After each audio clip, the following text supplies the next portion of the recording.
प्रेक्षक हो नमस्कार. हिंदुस्तान पोस्ट मध्ये पुन्हा एकदा तुमचं सर्वांचं स्वागत.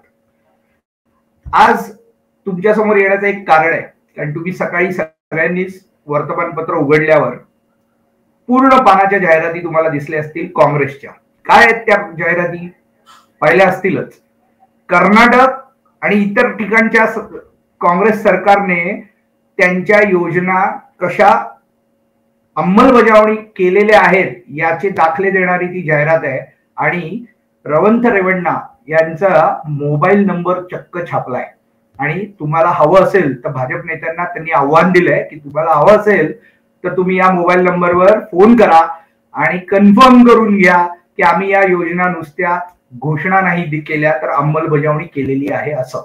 तर गंमत अशी आहे की याच योजनांच्या बाबत स्वतः काँग्रेसच्याच नेत्यांनी मुख्यमंत्र्यांनी पैसे नाहीत म्हणून त्या योजना थांबवल्याचा प्रकार घडलेला आहे. हे सुद्धा सर्वांनी बातम्यांमध्ये पाहिलंय. पण आता या जाहिराती देऊन काँग्रेस नक्की काय करू इच्छितोय? थोडक्यात आपण काँग्रेसच्या थोड्याशा इतिहासाचा, थोड्याशा फसवाफसवीचा, प्रिंटिंग मिस्टेकचा, अशा सर्व आता मुंबई सारख्या शहराला काँग्रेसने दिलेल्या भूल थापांचा, अनेक गोष्टींचा आपण आढावा घेणार आहोत. आणि त्यासाठी आज आपल्या सोबत असणार आहेत आपले राजकीय विश्लेषक डॉक्टर उदय निरगुडकर. उदयजी बोला. तुमचं स्वागत. तुम्ही अख्खा महाराष्ट्र, तुम्ही आता केडगाव मध्ये आमच्याशी संवाद साधताय. तुमच्या इकडे तुमच्या स्थानिक वर्तमानपत्रात या जाहिराती झळकल्या असतीलच, पण मुंबई आणि या सगळ्या प्रमुख शहरांमध्ये या पूर्ण पानाच्या जाहिराती आलेल्या आहेत. आणि त्याच्यावरून एक जाहिरात वॉर पेटलेला आहे. म्हणजे भाजपाने काँग्रेसच्या बाबतीत जी जाहिरातबाजी केली होती की त्यांनी फसव्या घोषणा दिल्या, अंमलबजावणी केली नाही, त्याच्या विरोधात या आता जाहिराती आल्या. आपण हा मुद्दा चर्चेत घेऊया की एक तर जाहिरात वॉर आहे, हा मुद्दा तर घेऊ, पण काँग्रेसचा थोडक्यात आढावा घेऊया की काँग्रेसने यापूर्वी तुम्ही साक्षीला आहात, आम्हीही त्या बातम्या कव्हर केलेल्या होत्या. प्रिंटिंग मिस्टेक प्रवारावांच्या काळात झाली होती, तिथपासून त्याच्याही आधीपासून काँग्रेसला घोषणा करणं आणि प्रत्यक्षात अंमलबजावणी न करणं याची परंपरा लाभलेली आहे. तर या सगळ्या गोष्टींचा आढावा तुमच्याकडून आम्हाला घ्यायचा आहे आणि तुमचं विश्लेषण आम्हाला त्यातून लोकांपर्यंत पोहोचवायचं आहे. उदयजी, सर्वप्रथम या जाहिराती पाहिल्यानंतर माझ्या पहिली एक गोष्ट लक्षात आली की निवडणुका महाराष्ट्रात आहेत का कर्नाटकात आहेत. जर निवडणुका महाराष्ट्रात असतील तर जाहिराती या महाराष्ट्राच्या असायला पाहिजे होत्या, महाराष्ट्राचे नेते दिसायला पाहिजे होते. आज महाराष्ट्राच्या निवडणुका जिंकण्यासाठी किंवा महाराष्ट्राच्या निवडणुकांसाठी जर तुम्हाला कर्नाटकातल्या नेत्यांच्या फोटोचा वापर करावा लागत असेल, नंबर एक, आणि कर्नाटकातल्या योजना आम्ही कशा राबवत आहोत याबद्दल खात्री पटवण्याकरता नंबर द्यावा लागत असेल, तर याचा एक पहिला अर्थ झाला की तुमच्यात एक ट्रस्ट डेफिसिट आहे, विश्वासार्हतेची तूट आहे. म्हणून तुम्हाला हे टेलिफोन नंबर द्यावे लागत आहेत, म्हणून तुम्हाला इतर राज्यातल्या नेत्यांचे फोटो छापावे लागत आहेत. जर महाराष्ट्रातले, मला कळत नाही, महाराष्ट्रात देखील चांगले नेते काँग्रेसकडे आहेत, बाळासाहेब थोरात आहेत, पृथ्वीराज चव्हाण आहेत, आणि या दोघांना एकत्र ठेवणारे आणि सगळ्या काँग्रेस पक्षाला एकत्र ठेवणारे आणि त्याहीपेक्षा महाविकास आघाडीला एकत्र ठेवणारे, विशेषतः शिवसेनेला, संजय राऊत यांना एकत्र ठेवणारे नाना पटोले पण आहेत.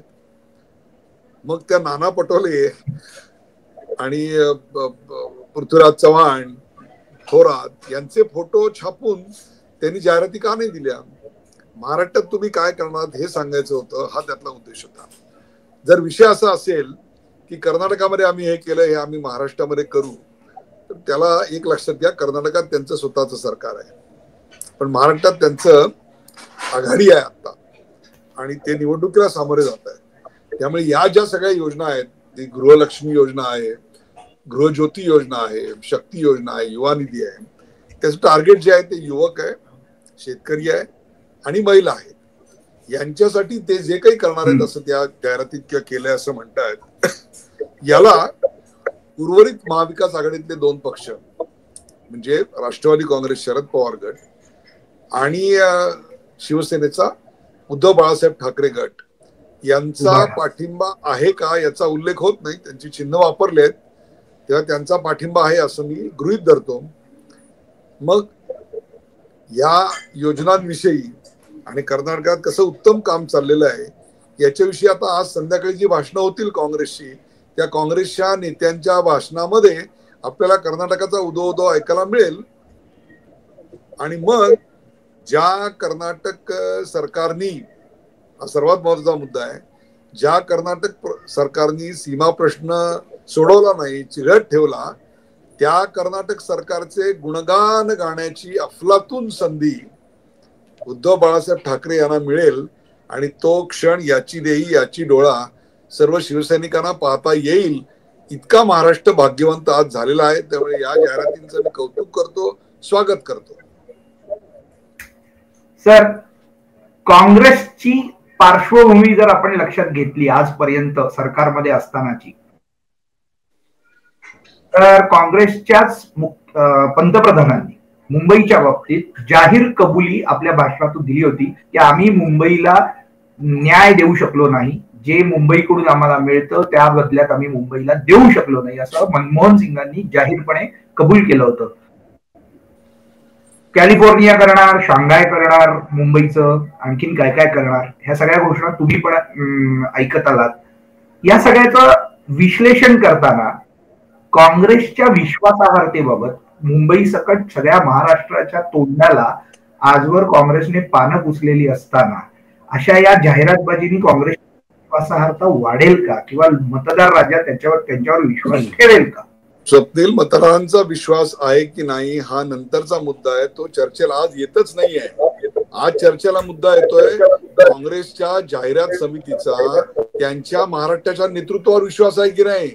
कारण महाराष्ट्राच्या निवडणुकांसाठी जर तुम्हाला कर्नाटकाची जाहिरात करावीशी वाटत असेल आणि सिद्धरामय्या आणि डी शिवकुमार आणि त्यांचे प्रदेश अध्यक्ष यांचे फोटो छापावे लागत असतील, तर मग महाराष्ट्राच्या नेत्यांना ते फोटो बघून, महाराष्ट्रातल्या काँग्रेसच्या कार्यकर्त्यांना हे सगळं बघून किती आनंद आणि प्रेरणा मिळाली असेल आणि निवडणुकीला लढायचं किती बळ मिळालं असेल याचं मला कौतुक वाटतं.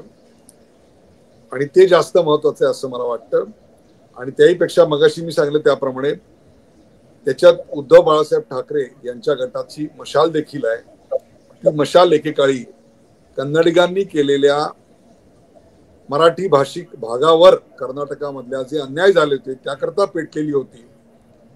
आज त्याच मशालीचं निरांजन होत आहे आणि ते निरांजन घेऊन आता भाषणामध्ये कर्नाटकात किती चांगल्या योजना काँग्रेसने राबवल्या हे आता फक्त शिवसेना पक्षप्रमुखांकडून ऐकायला मिळालं की खऱ्या अर्थाने महाविकास आघाडी अभंग झाल्याचं आम्हाला पाहायला मिळेल. पण एक नक्की सांगतो, जाहिरात म्हणून त्यांचं लेआउट आणि डिझाईन नक्की चांगलं आहे, पण फक्त चुकीच्या ठिकाणी चुकीच्या निवडणुकांना ती आलेली आहे. त्यामुळे त्याचा फायदा किती होईल आणि त्या बॅकफायर किती होतील हे निवडणुकीतलं मतदान ठरवेल. थोडक्यात भाजपावर जे आरोप केले जातात की राष्ट्रीय नेते सगळे मोदी शहांपासून सर्वजण महाराष्ट्रात येऊन आणि झारखंडमध्ये रॅल्या करतायत, फेऱ्या मारतायत, भाषणं देतायत, निवडणूक साध्या राज्याची असली तरी, तसंच आता काँग्रेसनेही केलंय की महाराष्ट्राची निवडणूक आहे, राष्ट्रीय नेते तर येतातच आहेत, पण त्यांच्या दुसऱ्या राज्याच्या चेहऱ्यांना इकडे आता ते इंट्रोड्यूस करतायत. असं आपण एक थोडक्यात तुम्ही काँग्रेसच्या बाबतीत मला एक तुमच्याकडून काही किस्से आठवणी असतील तर जाणून घ्यायला नक्की आठवेल की काँग्रेसच्या विश्वासार्हतेचे, म्हणजे थोडक्यात खोटेपणाचे काही दाखले आपल्याला तुम्हाला आठवले? स्वप्नील, काँग्रेसची विश्वासार्हता, जनतेचा याच्यावर विश्वास बसेल का, तर मला सांगा, जनता कोणाला रोज बघते? जनता बाळासाहेब थोरातांना बघते, नाना पटोलेंना बघते, पृथ्वीराज चव्हाणांना बघते. पण हे काँग्रेसचे नेते महाराष्ट्राचे झाले याच्याबद्दल जनतेला किती आनंद होईल. जनता प्रश्न विचारेल की हे खरं तर कोण आहेत, कारण जनतेला काही सिद्धरामय्या माहित नाहीये, डी शिवकुमार माहिती नाहीत, तर आता त्यांच्यावर महाराष्ट्राच्या प्रभारीपणाची जबाबदारी दिली की काय असंही वाटू शकतं. मला असं वाटतं महाराष्ट्रातल्या नेत्यांचे जर फोटो लावून त्यांनी काही गोष्टी केल्या असत्या तर त्याची विश्वासार्हता अधिक वाटली असती. कर्नाटकातल्या नेत्यांचे फोटो दाखवून तिकडे आम्ही केलं हे दाखवणं हे एक प्रकारे जाहिरात बुद्धी दारिद्र्य असं माझं मत आहे. भाजपच्या जाळ्यात फसली का काँग्रेस आणि वाहवत गेली का? मला असं वाटतं महाराष्ट्रामध्ये आपल्याला नेमकं काय करायचं आहे या संदर्भातला त्यांचा संभ्रम या निमित्ताने पुढे येतोय. म्हणून महाराष्ट्रात काय करणार यापेक्षा आम्ही कर्नाटकात काय करतोय आणि कर्नाटकात काय केलंय हे सांगायची वेळ आली आहे. अर्थात ही जाहिरात आता निवडणूक खर्चात धरली जाईल अशी मी अपेक्षा व्यक्त करतो. याचं कारण त्यात महाविकास आघाडीला मतदान करा आणि 3 पक्षांची चिन्ह लावलेली आहेत. अन्यथा या जाहिरातीचा आणि महाराष्ट्राचा आणि महाराष्ट्रातल्या प्रचाराचा काही संबंध असेल असं मला वाटत नाही.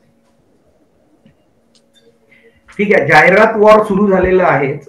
अनेक टीव्हीवर आणि याच्यावर रेडिओवर पण बऱ्यापैकी जाहिरातीचा धुमशान सुरू आहे. गाणी, वेगवेगळ्या प्रकारची गाणी, व्हिडिओज, पेपर वर्तमानपत्रातल्या जाहिराती, याचा रोज रती पडतोय, रोज मारा होतोय.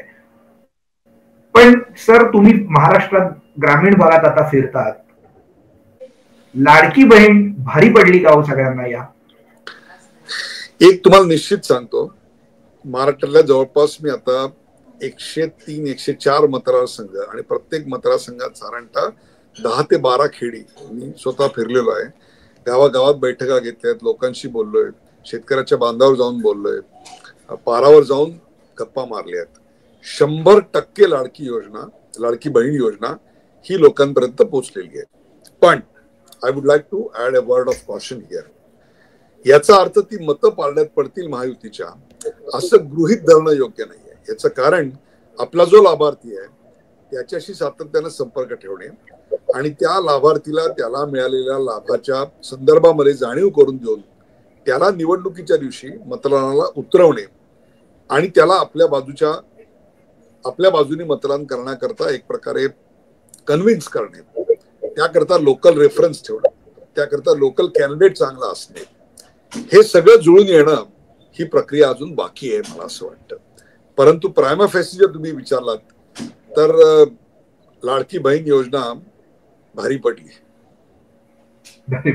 खूप खूप धन्यवाद सर. आपण पुढच्या भागामध्ये तुम्ही ज्या भागात आता फिरता तिकडचा काही आढावा घेण्याचा प्रयत्न करतो. स्थानिक तुमचे अनुभव, लोकांबरोबर तुम्ही बोलताय, फिरताय, मतदारांमध्ये फिरताय, तर तेही जाणून घेणार आहोत. पण आज आपण या जाहिरात वॉर पुरता मर्यादित ठेवून आज थांबूया. पुढच्या भागात दुसरा विषय घेऊया. खूप खूप धन्यवाद सर. तर प्रेक्षको, जाहिरातबाजी हा नुसता मतदारांना आकर्षित करण्याचा प्रकार जरी असला तरी खरोखर मतदार राजा या तुमच्या जाहिरातबाजीला भुलतो का आणि तो तुम्हाला मतदान करतो का हे येणाऱ्या काळात काँग्रेसला कळणारच आहे. पण सर्वच पक्षांना एक विनंती आहे की खोटेपणा थांबवा. तुम्ही जे खरं केलंय तेच दाखवा, तेच सांगा, लोकांची नाळ ओळखा, लोकांची नाळ जोडून ठेवा आणि मतदारांना पुन्हा एकदा शेवटी आव्हान आहे, 100% मतदान करा. आपण लोकशाही जपणं आपल्या हातात आहे आणि लोकशाहीचा वारसा आपण पुढे न्यायचा आहे. तेव्हा मतदान करायला विसरू नका. खूप खूप धन्यवाद.